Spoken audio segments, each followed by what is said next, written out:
In the heart of our great nation, where the strength of our communities is built upon the foundation of strong and loving families, an urgent crisis is unfolding. Child Protective Services, CPS, an institution designed to safeguard our most vulnerable, has in many cases betrayed its noble mission. Too often, families are torn apart not by neglect or abuse, but by systemic failures and corruption. We can no longer stand idly by as these injustices continue. We are here to give a voice to those who have been isolated, to shine a light on the corruption, and to rally our fellow citizens in this critical fight for justice. Every day, countless families are caught in a web of bureaucracy and abuse of power, their lives disrupted and their bonds shattered. Children, who should be nurtured and protected, are instead placed in situations that can be just as, if not more, harmful than the circumstances from which they were taken. Parents, often bewildered and powerless, face insurmountable odds as they fight to reunite with their children. This is not the America we believe in. We cannot allow these injustices to persist. Our mission is to educate, to inform, and to inspire action. We promise to bring you daily updates on CPS, exposing the truth and fighting for reform. We must remember that the future of our nation depends on the strength and unity of our families. By standing together, we can hold CPS accountable and ensure that it fulfills its true purpose, protecting children and preserving families. This is a fight we must not and will not lose. We are committed to saving our families and securing a brighter future for all. The road ahead is challenging, but with your support, we can make a difference. Together, we will bring hope to those who have lost it and ensure that justice prevails.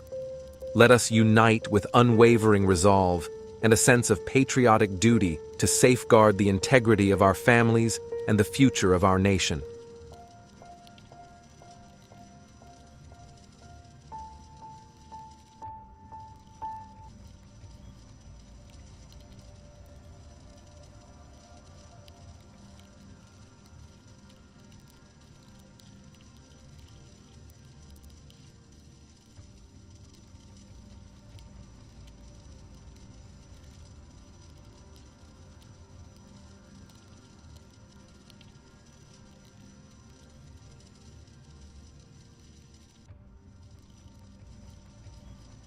Crimes they committed as juveniles.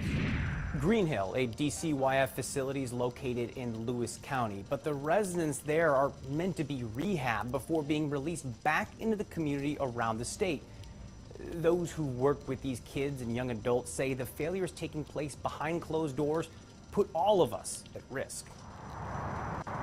We don't know what's going on. Everything's behind a barbed wire fence. It's a fence that keeps residents in, but apparently information from coming out. The Green Hill School, a juvenile rehab center for males between 17 and 24, is run by the state. I can't believe we have to do this. So it's hard to put into words just how rare it is for investigators to serve a search warrant on a state facility, a move the Centralia police chief found necessary because he was learning more about drugs from tipsters than a direct line of communication from DCYF. Show me the way. The video you're looking at is from a body-worn camera. The blur's due to the undercover officers on site in August 2023. This was a last resort after this letter sent to Governor Inslee failed to trigger an investigation. Sending a letter to the governor it makes a statement in that, look, we are getting so fed up with this. We see that there's such a problem here. We are reaching up to the highest person in the government. Chief Denham was pretty blunt in that letter. It outlined allegations of an intimate relationship between an employee and a teen inmate, and methods used to smuggle drugs in through mentors. The crux of the letter, though, a request to, quote, direct the Office of the Attorney General to investigate the practices and operating procedures. I think there was some unfortunate miscommunication leading to that. The governor's office denied the request, telling the chief, who doubles as the head of JNET, or the Joint Narcotics Enforcement Team, quote, as you may know, Green Hill School partners with local law enforcement and the Joint Narcotics Enforcement Team. He refers to JNET as somebody, an organization that I need to go talk to. And it's like, you didn't even pick up the phone and even ask me what was going on. You spelled my name wrong, for goodness sakes. One of the attorneys sent me a letter back saying everything had been addressed, everything's going great, everything's fine. So we arrive here, Chief Denham and his detectives looking for drugs, cell phones, and much, much more. And it's all been taken care of. Obviously that has not happened, and that's why we're here. On camera is Randy Aldana. He's the interim superintendent. He would direct the security staff to open the doors to investigators. By the time they were done, they'd found 6 years worth of contraband that had never been turned over to police. Fentanyl, weed-infused vape pens, meth, phones, and receipts, an actual paper trail of how money exchanged hands between residents. After more than an hour of documentation, they documented more than 140 items, each a potential charge. For instance, roughly 85 grams of weed was found on resident Gavin McGregor. When caught, DCYF records indicate he tried to bribe a guard, quote, first with $1,000, then $10,000 to take the wrist restraints off and look the other way. The evidence, or weed, sat in these lockers for years. And that thing is jam full, holy smokes. McGregor, like so many, avoided charges because these items were never turned over to investigators. So he was allowed to finish his time at Green Hill and walk free. He ended up in Spokane, where he's now facing a murder charge after a 17-year-old was gunned down in a bait-and-switch drug deal.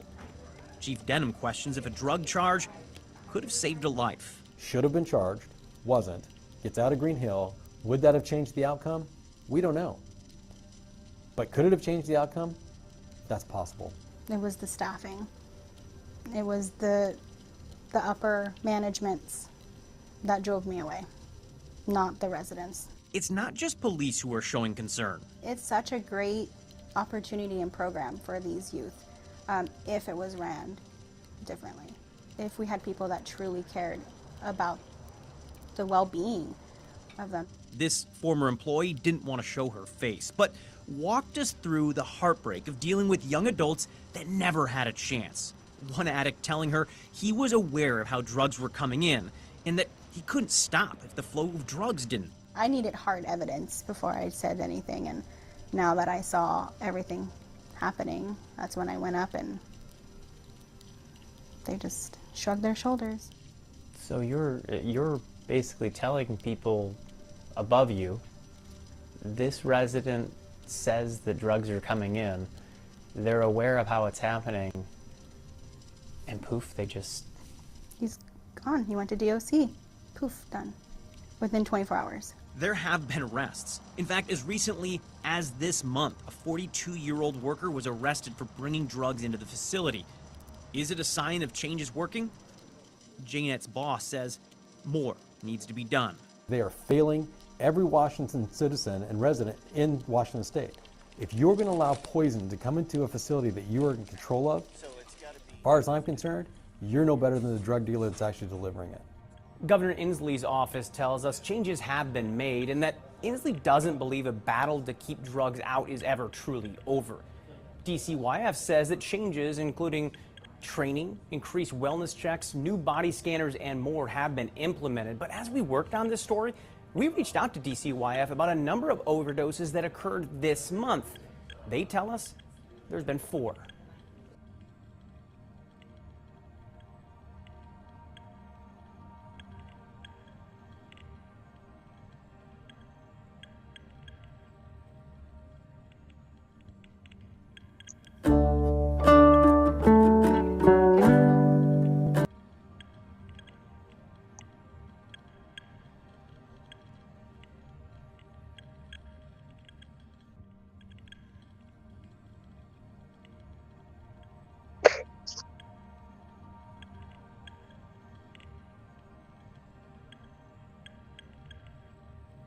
There we go. All right. Sorry about that. There we go. We got Green Hill. Bo, I know we were on the show earlier and wanted to talk about that. That's crazy. 4 overdoses of fentanyl. How many total overdoses have they had there at Green Hill?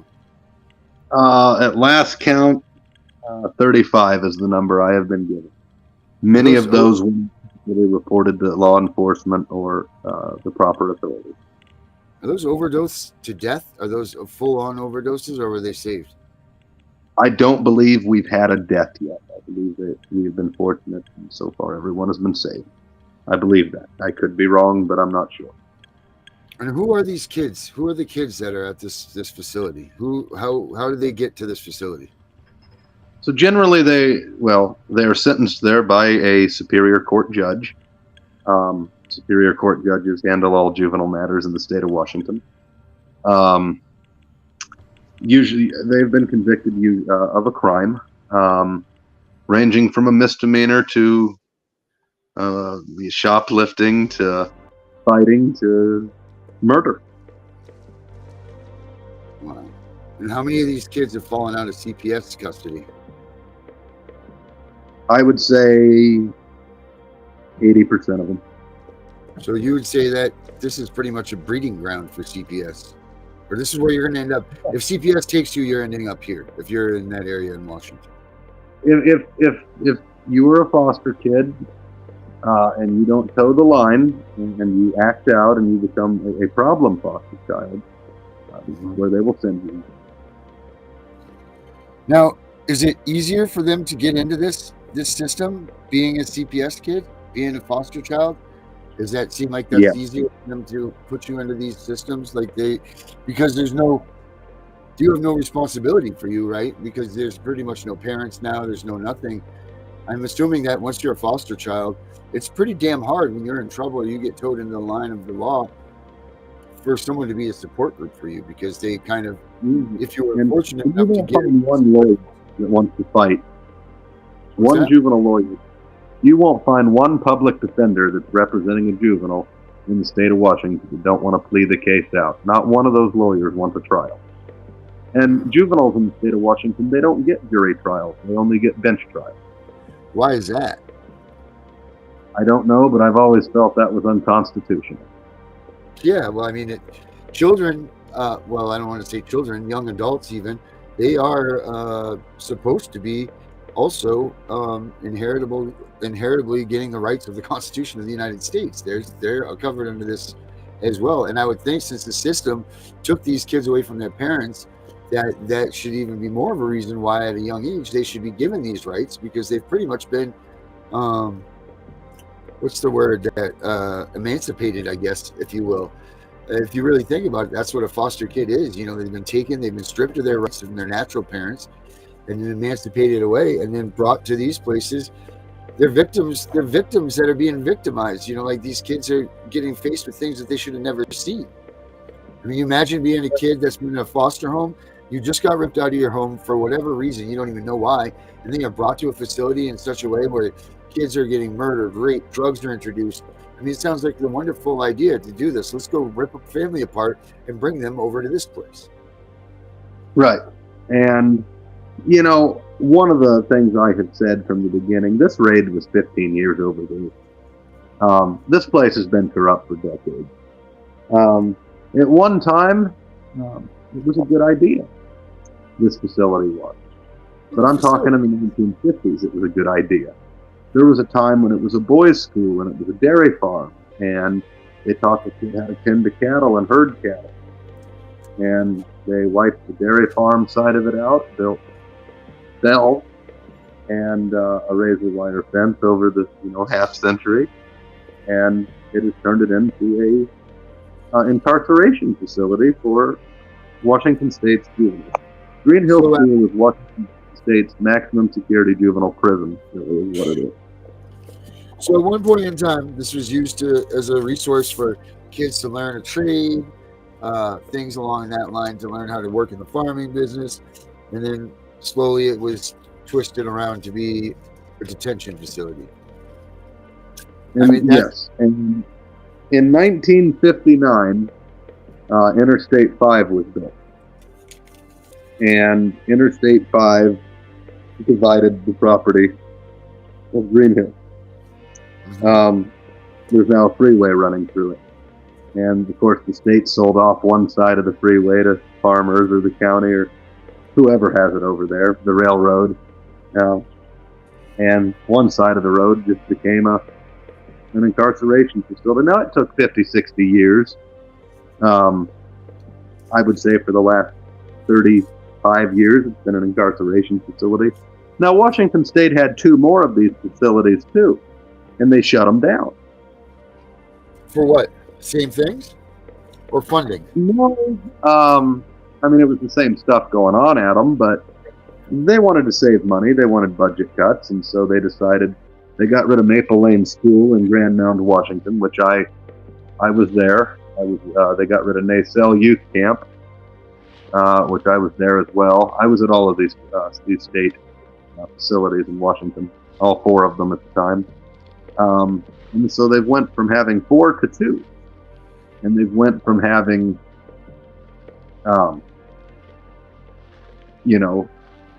kids that would get out of there on their 21st birthday per state law to extending state law to it being 25. So now that's an issue as well. You've got 25-year-olds in here floating around with 16-year-olds. That doesn't work. Right. No, it doesn't. You can't have that age gap. You can't have any of that. That's not going to be good for those 16-year-olds. No, I'm sure they're separated and cordoned off in different buildings, but the way this was implemented, how are these kids getting the drugs? the staff members are bringing it in. Now, I had a conversation here probably about, it's probably been 4 months now with the superintendent of Green Hill School, Jason Aldana. And Jason Aldana was a Washington State Department of Corrections guard since the early 90s. And I expressed a lot of my frustration to Jason Aldana. And his response to me was, yeah, we can do better, we should fix it. His response to me wasn't that. It was, well, Bo, I just wish you wouldn't be so negative. What is there to be positive about? What is there to be happy about? What is there to praise? What is there to offer any sort of good words towards? Right. There's nothing. They need to be in trouble. They need to be in prison for that. Well, first of all, the fact alone that the staff members are the ones that are bringing the drugs in. Now, these are people that are fit with that are given the task to rehab and to maintain a healthy and good environment for these children that our government has decided that are unfit to be with their current family situation and put into a rogue, unworking system as it is. So you would think that these people would take this job with utmost care and courtesy, and they're just coming in and just addicting these kids, really. I mean, how do you even start? How do you even work a facility that is full of staff members that are going against what your purpose is?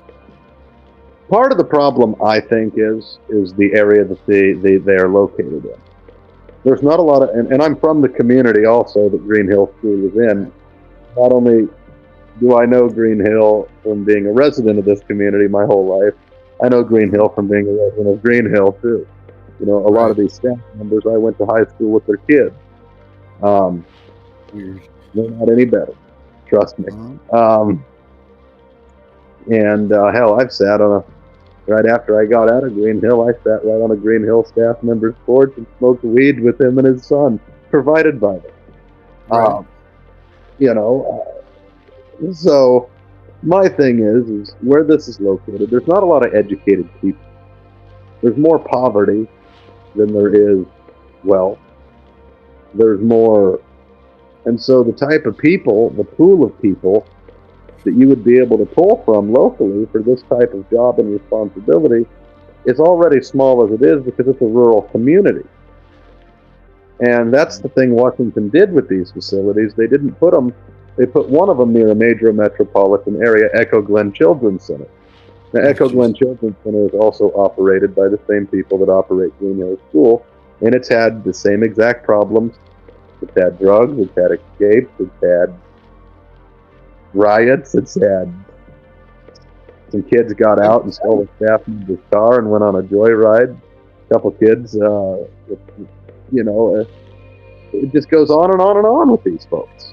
What's the sexual abuse like there? There's been multi-million-dollar litigation settled and currently ongoing over it. I can't comment too heavily on that because I am a client over that, but I can say that it does happen. It has happened. It's been proven that it has happened. Cases have been settled and money has exchanged hands over this happening. So it's definitely a thing. But it shouldn't just be money. These people should see a jail cell for doing this, for taking advantage of these kids. And they are just that. They're just kids, and they're lost kids. Instead of putting them in a correctional facility, since they're products of CPS, most of them, bulk of them, they need to be in rehab facilities learning how to be productive members of a society, because they don't even know how to do that anymore, because they've just been shuffled along a system of people that don't give a shit about it. Right. And if you ask the state of Washington, or you pose that point to the state of Washington, will they say, well, isn't Green Hill School a rehabilitation facility? Another thing I should bring up that a lot of people won't, and this is an inside opinion from a person who's been there and been part of this system, and seen it for myself. They have this thing and they waste so much money on it, so much money. I would say they probably waste $10-15 million a year. I'd be willing to bet. Well, probably not as much anymore now. There's only 2 facilities, but there's a thing, and it's called dialectical behavior therapy, DBT. And that is what they spend their money on, teaching these kids. And it's not helpful. It's not useful. It's not a trade. It's nothing long-term. It was written by a lady named Marsha Linehan. Yeah. And I'll bet you in my life, I've seen a couple thousand kids roll through those facilities or interacted with them, met them outside the community after getting out, been there in those facilities with them while they were serving their sentences. And I have never seen dialectical behavior therapy, DBT, have a long-lasting impact. With the amount of money that we waste and the effort that we waste putting into that, we can do something else. But they don't want to do anything because, Marsha Linehan gets a lot of money off of those facilities, and her materials being taught in those facilities. And so, instead of teaching kids how to, dig a ditch or plant a garden, no, they're running all this pointless psychology stuff that's ineffective up their butt, and it's not ineffective for the long term to break the recidivism rate. Mm-hmm. It's a here and now Band-Aid fix solution. It's not a long term solution. Wow, that's just nuts, man. I can't believe that a facility that is run by DCYF, that is, like you said, estimatedly about 80% children from CPS. Now, what are the other 20%? How do they fall into that system? Mostly, I would say just committing a crime as a juvenile. They're probably in the custody of their parents, but they have gone out and committed some form of a criminal juvenile offense, and have been sentenced accordingly for it. Now, I'm not saying every kid that ends up there don't have parents, or is, but a majority of those kids that show up in those facilities are foster youth.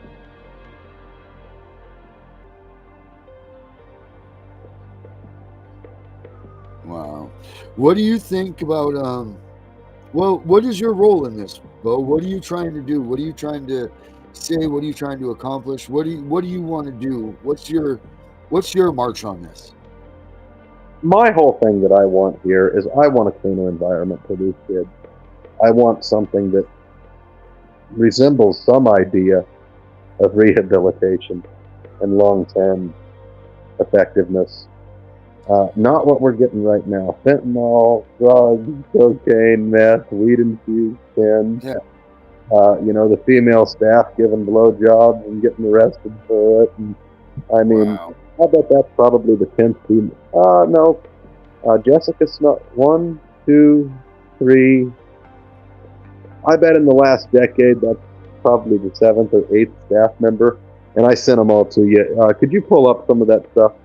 Working on right now. I think the last 3 articles I think are really important. Okay, let's start out 1, 2, 3. Fox 13, Seattle. Washington youth detention worker caught on recording talking about oral sex with inmate. All right, let's play this here. All right, let's play this here. Washington. Okay, there we go. Share that. Yeah, and then that. You see there. Hold on 1 second. Bear with me here. About that. There we go. Okay, there we go. That. Share. Perfect. All right, here we go. Okay. Gotta go through the advertisement here. Oops. Sorry about that.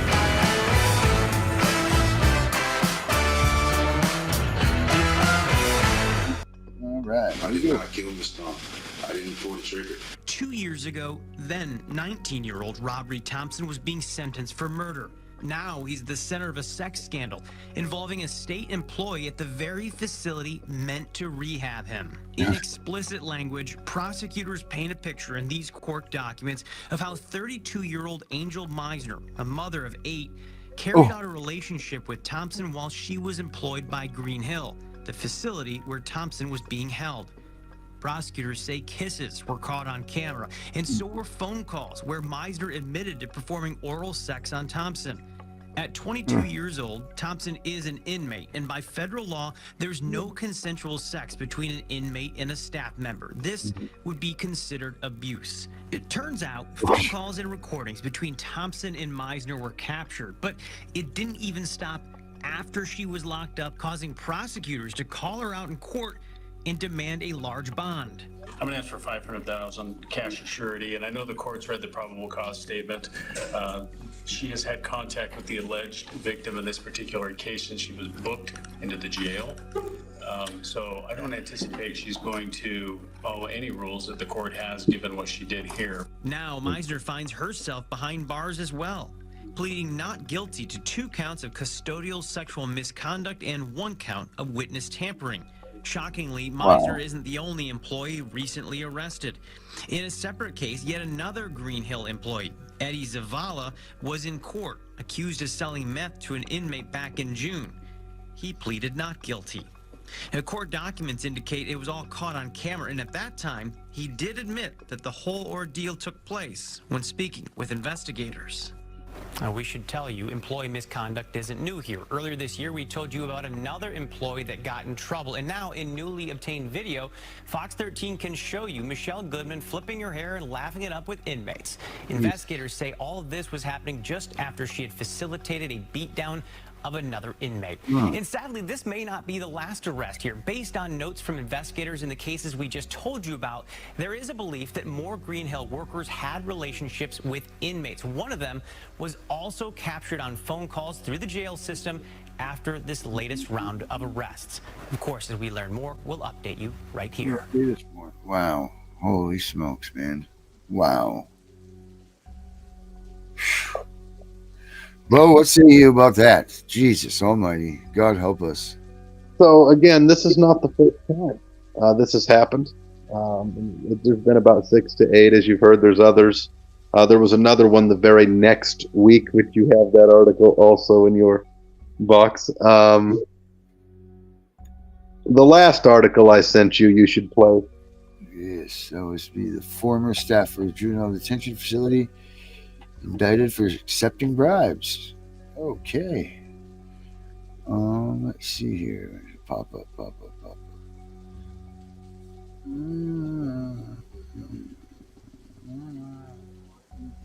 Former staff of Felix payments, drugs. Okay, you want me to read this one, Bo, or do you want me to? There's no news story with it. Yeah, I would just put it up and then read it along. Okay, yeah, sure. It's from DOJ themselves. Yep. Share. Western District of Washington. Share it up, man. It says defendant took payments for bringing in drugs. And iPhones and tobacco products. Defendant took payments for bringing in drugs, iPhones, and tobacco products.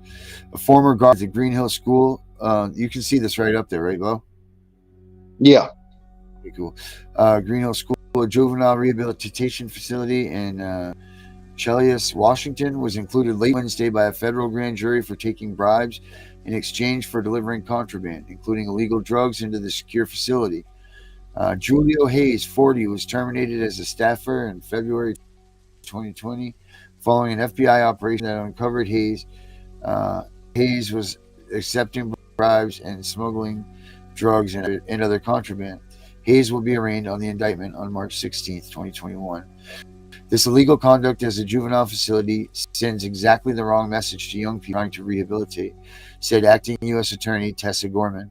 The defendant demonstrated that for a price, he could defeat the restrictions at Green Hill School, restrictions that are aimed at maintaining safety as well as helping youth return to a productive path.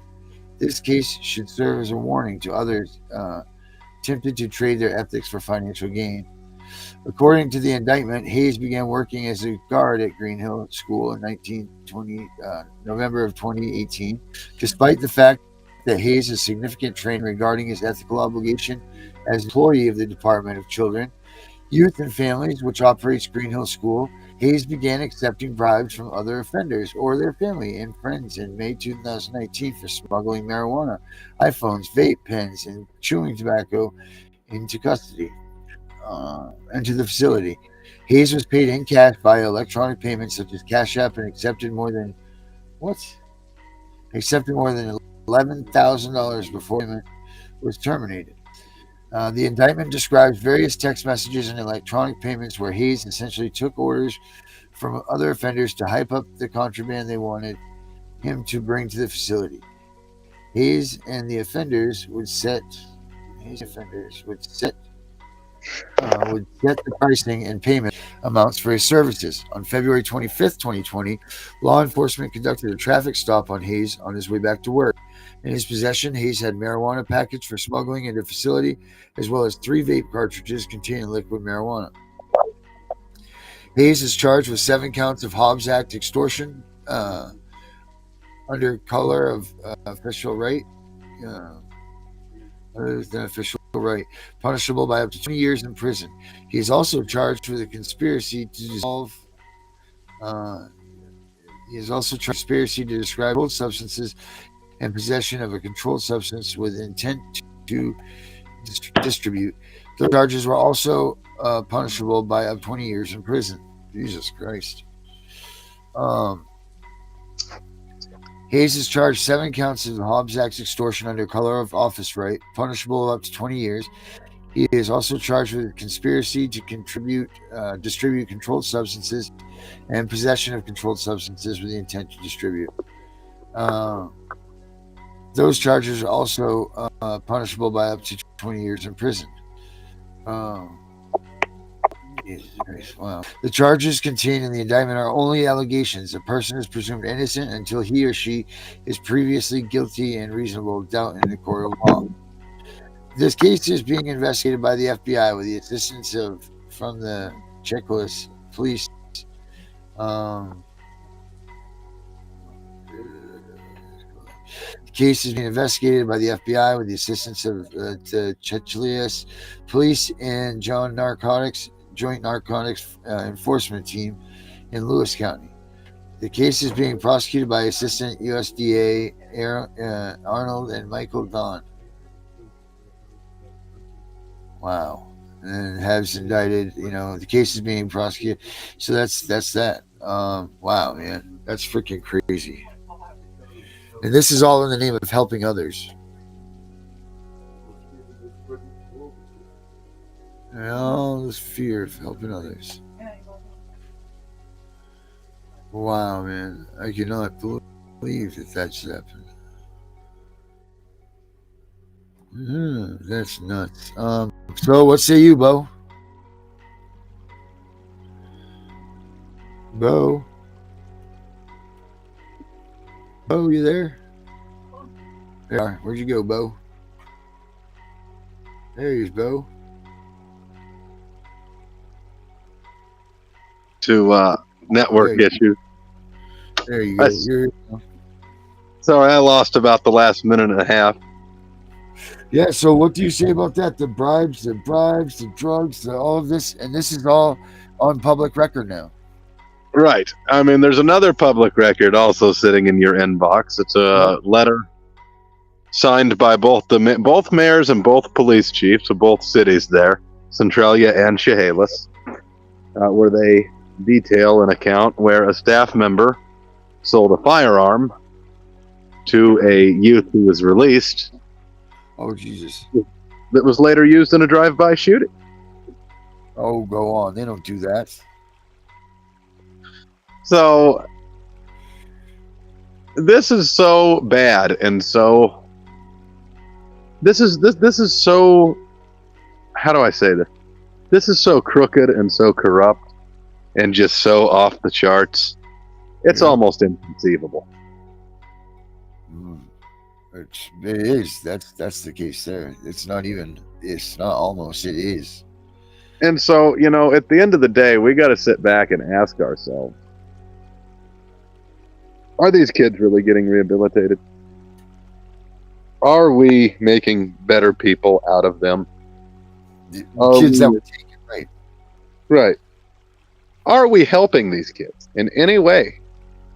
And my direct answer to that would be no. And what's it going to take? What is it going to take for them to help these kids? I would say the first thing they need to do, they need to go ahead and fire everybody at Green Hill. They need to start all fresh. And they probably need to move Green Hill to closer to a metropolitan area, you know, maybe even closer to Portland, maybe up by Seattle. There's resources there. Yeah, so you can have pools of people to pull from, not just somebody with a high school diploma and a driver's license. Right. And, you know, I mean, they've been hurting for people for a while now, and they've been hurting for people because all the staff that were there that, you know, were used to dealing with kids and didn't have to deal with 25-year-olds. They got old. They didn't want to deal with that. They retired. They quit. They resigned. Got fired once, you know. But the firing needs to continue, right? Like that needs to go all the way up the chain. Because someone's letting this happen. You know, I would say it's a combination of several things. I would say the governor's office is to blame. Now, I voted for Jay Inslee 2 different times, and Jay Inslee is responsible for the JR to 25 legislation being passed, which I was in support of. You know, I'm all for keeping young people out of prisons. Of course. This was really the only alternative they were offering under that, so I figured why not. Unfortunately, the way Jay Inslee has treated this situation, it's his facility, so it's his nightmare, so he feels that, well, if I don't deal with it, and it's, you know, he's the longest serving governor in the United States. He's been there 3 terms now. This is 12 years. This is his 11th year, 6th month. He's done. You know, January, there ain't going to have another, you know, they're going to have another governor there, and it's going to be his problem. So I would say, one, the election has to happen. We have to have whatever governor is going to come. And then that governor has to sit down and say, okay, this shit ain't going to fly. We're not doing that. But they also need to make sure that they also keep it a child-friendly environment, because these are children we're dealing with. Whether they have committed heinous crimes or not, whether they have been judged by a judge, and, you know, some of them have committed heinous crimes. That doesn't give the government the right to then in turn make them victims of abuse themselves. Right. That is just perpetuating a cycle that is, we're not doing anything there. And so that's the other thing. Now, should there be some accountability for some of these youth? Absolutely. Absolutely. I'm not saying that. I'm all for accountability, but I'm for meaningful accountability. You don't send them to a facility where they're beating the shit out of each other and there's gang violence going on every day. Fentanyl, heroin, meth coming in and out the door. Hell, a gun if you can talk a staff member into selling you one. Sleeping with the residents, getting pregnant from the residents. I mean, this is the most wild, unhinged juvenile facility probably in the United States of America. And it didn't used to be that way. And I think they all... You make it seem like, not make it seem like, but it did at one point in time have a stellar reputation, right? At one point in time, and it hasn't had that for probably 25 years. Gotcha. Okay. And so the problem is now is, you know, not only do they need to get a new governor in there, not only do they need to get the staff changed, they need to get the program there itself changed. Right. You know, spending all these millions of dollars on dialectical behavior therapy for these kids that I have yet to see, and I'm telling you, probably no one has interacted with as many of these kids as I have. Right. Having been one of them myself. I don't believe DBT has done anything for anybody besides waste our money. Right. And I feel that teaching kids trades, you know, I had a conversation with the, as I stated earlier, with the superintendent earlier this year. Mm-hmm. And, you know, this is just one for you that'll help you understand this. There was a guy in the middle of that town, and he put up a pride-themed fence. Mm-hmm. Fair enough. You know, do what you do, whatever. It's his fence, his right to do that. Some others felt he didn't have the right to do it, and they vandalized the fence. Fair enough, right? Whatever. Yep. They got caught, and a Green Hill staff member coming home from work caught them. I'm cool with that, you know, whatever. Yep. But then the community, which really pissed me off, says, oh my God, this guy is a hero. He's the... Well, you know, I got to thinking about that, and I couldn't keep my mouth shut up. Yeah. I said, you know, if they knew how this cocksucker has treated kids and abused kids, his name's Norman Lynn, if they knew how he has abused kids across the state of Washington for the last 30 plus years of his career as a juvenile counselor, they would not be hailing him a hero. They would be asking for his hanging. And unfortunately, because he caught those people that painted that fence, I mean, they just became almost starstruck with the guy, and I couldn't believe that. And, you know, the thing about that is, you know, so not only do they have to change, you know, there's also there's the ignorance in the community that surrounds Green Hill. Green Hill is a very, very probably the most conservative county, arguably, on the West Coast. Mm. And it's ran and owned by a Democratic government. It has been Democratic for years. Mm-hmm. So it's not in the right place to even implement the right ideas because the people aren't in that community to pull from to even have them. Right. So that's the issue there. The second issue here, you know, when I spoke with this superintendent, he told me I should not be so negative. Show me something here to be positive about. I mean, none of the kids have died yet, thank God, but from an overdose. But, you know, that's about the only thing there is to be grateful for here. You know, and one of the things he said to me, well, we put in a hydroponic garden out there so that the kids can learn how to raise fish. Well, you know, that pissed me off too. How much money did we waste going out there and digging that fucking hole and putting fish in it?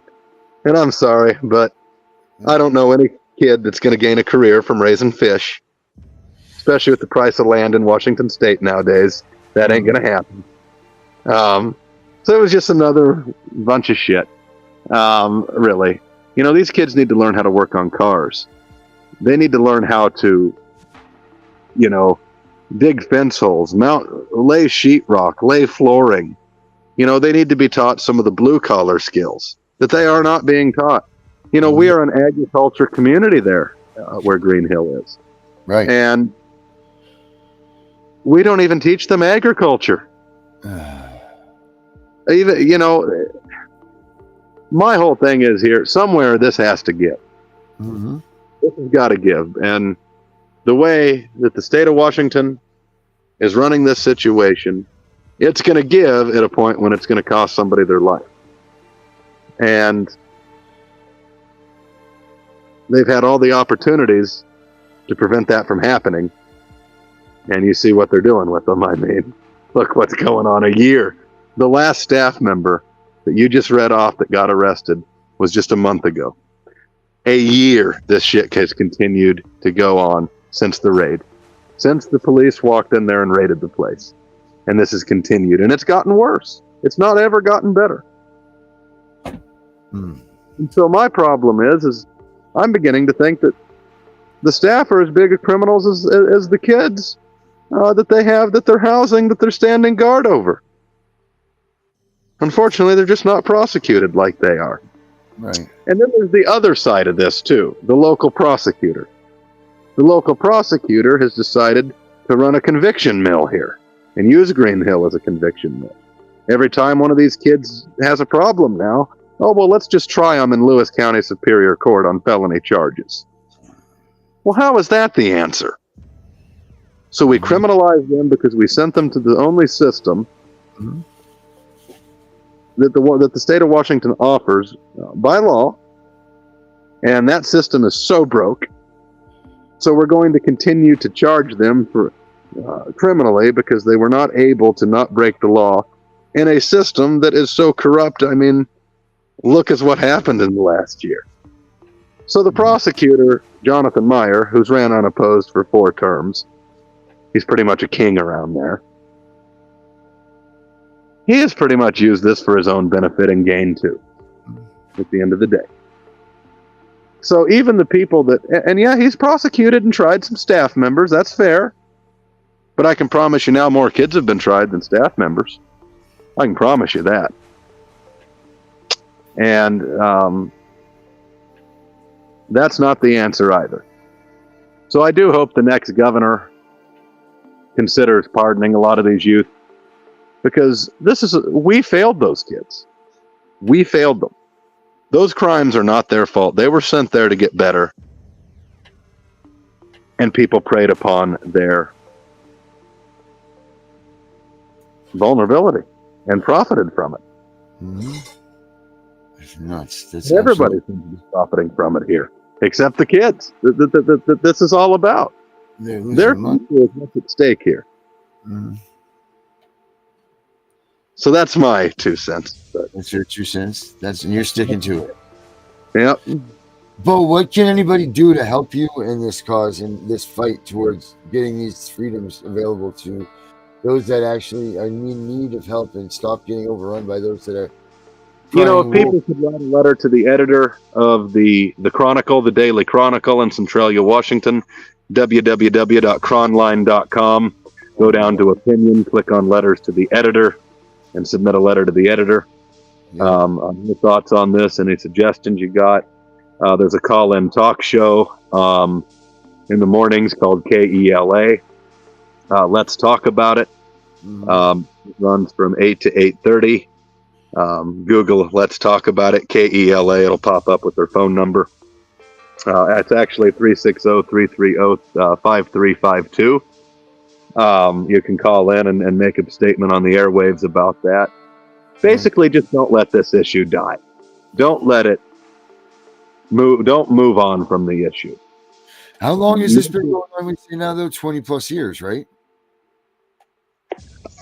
Well, it's been in the public eye for a year.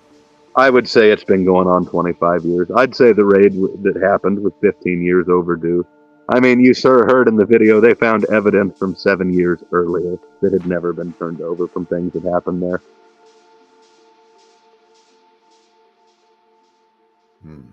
Man. Now, one of the things that is kind of fucked up here, the prosecutor, there were kids that were found with weed and stuff. And the local prosecutor took that as, and they'd already been released and were working and being productive members of society. And the prosecutor took that as an opportunity to try them.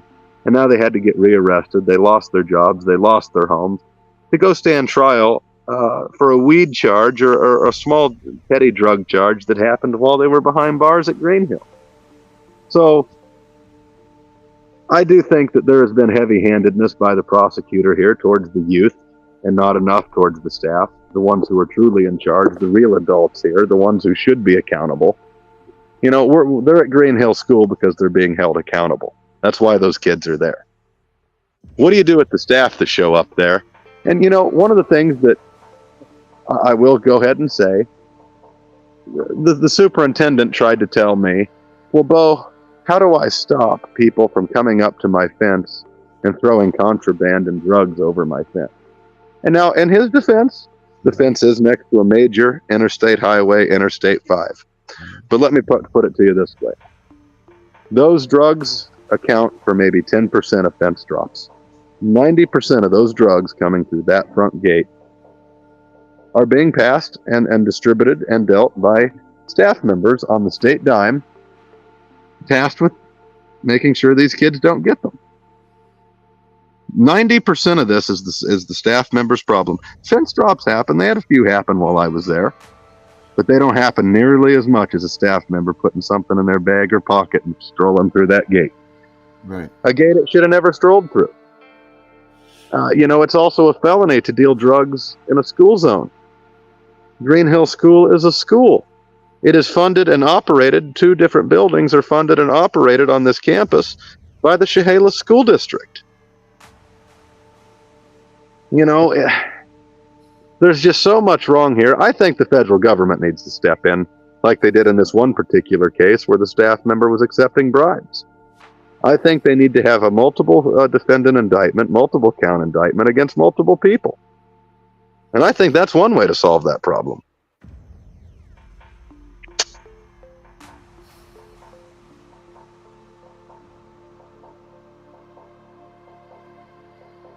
You still with us? Mm-hmm. I'm right here. I'm just waiting on hearing you out, buddy. That's the end of my 2 cents. All right. Well, Bo, what is it, you know, other than writing the letter to the editors and things like that, are there any other places that we could make noise? Is there senators? Is there Congress people? Who else is it that we can ask? We could write to our senators. We could write to our Congress people, our state reps, our U.S. reps, you know. Yeah. Bring it up to them. Hey, look what's going on over here in Washington State at Green Hill School. Something needs to be done about that. Hand them the articles. Tell them about the articles. Tell them about the fentanyl. Tell them about the raid, the search warrant executed on Washington State's maximum security juvenile prison. And say, how are we letting this happen? How are we as a society allowing this to go on right underneath our noses? Right. Now, do you feel, and this is my own opinion, that since these kids are products of Child Protective Services, they've been torn away from their families, they've become hidden amongst everyone. You know, they're hidden away in plain sight in some situations. But if they had their parents with them, they wouldn't be facing these problems and put into these facilities. Yes, I would say that has some to do with it as well. A lot of these kids are bitter and angry because they don't have anyone. And so they lash out and they get in trouble and they do what kids do. Right. And unfortunately, the state of Washington for years has criminalized that. They have a system called the manifest injustice. And manifest injustice means you can be sent to this place on misdemeanors. You know, if you're acting out and, you know, you get in 3-4 fights at your foster home, they can send you to this facility for 15 to 36 weeks on misdemeanors. Wow. Unreal, man. Unreal. I don't even know what to say about this. What is your proposal for the next move with this type of a movement? What do you propose? Do you have 60 seconds to sell all of the people that are watching that this thing needs to change and be addressed? This is your 60 seconds. Convince everybody that's watching this. The first thing I think that needs to be done, again, they need to fire everybody. They need to charge those responsible. And then they need to rewrite the program of Green Hill to accurately reflect rehabilitation, teaching trades, teaching skills. You know, definitely teach accountability. Definitely have something, which they do, you know, where you can further your education and graduate with the Washington State diploma. They have that, but they can expound further upon that. And currently they don't. And the best thing for them to do right now is to fire everyone they can, probably relocate the facility and build a new one closer to a metropolitan area so that they can build a decent staff. Right. It's a state job with a state pension and state benefits. So, wow. Well, you do bring the right people and give that to them, it can be a good thing. Right. I mean, first and foremost, they care about these and kids. then I would say stop charging the kids too over every little thing that happens there. You know, you send them there and then something happens because you ain't doing your job, so you charge them because something happened. Right. To me, that almost seems like double jeopardy. Seems like something. That seems like a rogue prosecutor that's just trying, and he is, just trying to get as many convictions as you can under your belt. So that needs to stop too. Right. So, you know, there's a lot of ways to skin this cat. There's many ways it probably should be skinned. Will it happen perfectly? Well, probably not. But I definitely think something different needs to happen. Right. And I don't have all the answers, but yeah. That's it. Well, if you guys want to get in touch with Bo, you can get in touch with me at CPSV Hunting Justice. That's and I can pass your messages along to Bo, or if Bo, you want to leave your email address or something. Just contact me via Facebook, Bo Rupert, BORUPERT. Shoot me a message, and I'll try to reply back to you as soon as I can. All right, Bo. Well, let's keep on this, man. Let's keep reporting this stuff and keep in touch so that we can get accurate information of what's going on. And I'll be in touch with you, obviously, but we're going to get on this and we'll start sending some letters in, and let's see if we can make this place be held accountable for what they're doing to these people that need nothing more than support and help from us, because they've already been screwed by this government once before. So let's stay in touch, buddy. Absolutely. Thank you, Darren. Thank you, buddy. Have a good night. You too. Bye-bye.